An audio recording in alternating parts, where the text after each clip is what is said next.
Good afternoon. Welcome to the Midday Mull for Monday, the 6th of March. Robert Murray McShane has us continuing through Exodus, reading chapter 17 today. An interesting chapter, and the more I read, the more I puzzled over it. It begins with the people not having water, and God saying, go and strike a rock and water will come out. Moses did that, and the people had water. We then have the Amalekites come and attack them. And instead of God just raining down fire from heaven and destroying the Amalekites, Joshua sent out with a group of men armed with swords to go and fight the Amalekites. And so from being a supernatural provision of water to an entirely natural, ordinary, normal defense program, off they go to fight. And then God steps in the scene again, because Moses is up on top of a hill with his hands raised. And we're told that while his hands were raised, the Amalekites were being defeated, but the minute he dropped his hands, the Amalekites started winning. And so he had to stand with his hands raised. Doesn't sound like a big ask, but until you try and do it, and I've been in many places holding something up, and it goes on, and my goodness, your hands want to drop off fairly quickly.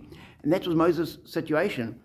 And so what happened was that the two men that were up on the mountain with him came to help him, Aaron and Hur. We're told when Moses' hands grew tired, they took a stone and put it under him, and he sat on it.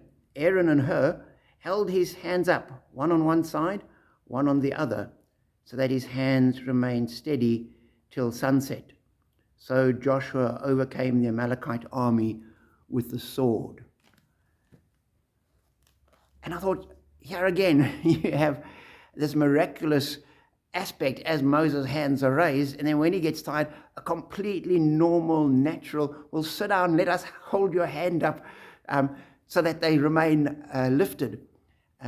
Perfectly normal response and natural way of doing things.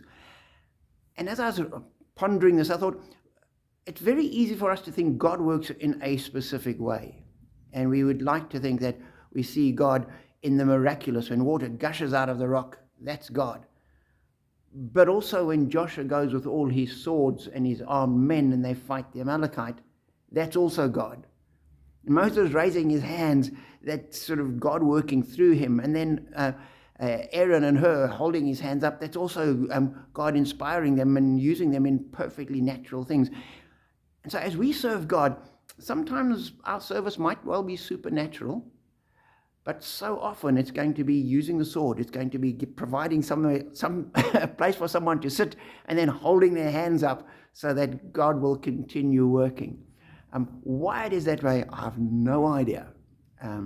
There might be some deep theological reason. I haven't stumbled across it. But for me, it is just God works in so many different ways, and we've got to be ready to let him work in us, with us, through us, in everything we do. Our prayer times, as well as our shopping trips, our giving to charities, as well as our working in the kitchen. God is there, and God can work with us and through us, no matter what. So be encouraged by that, and know that we are blessed.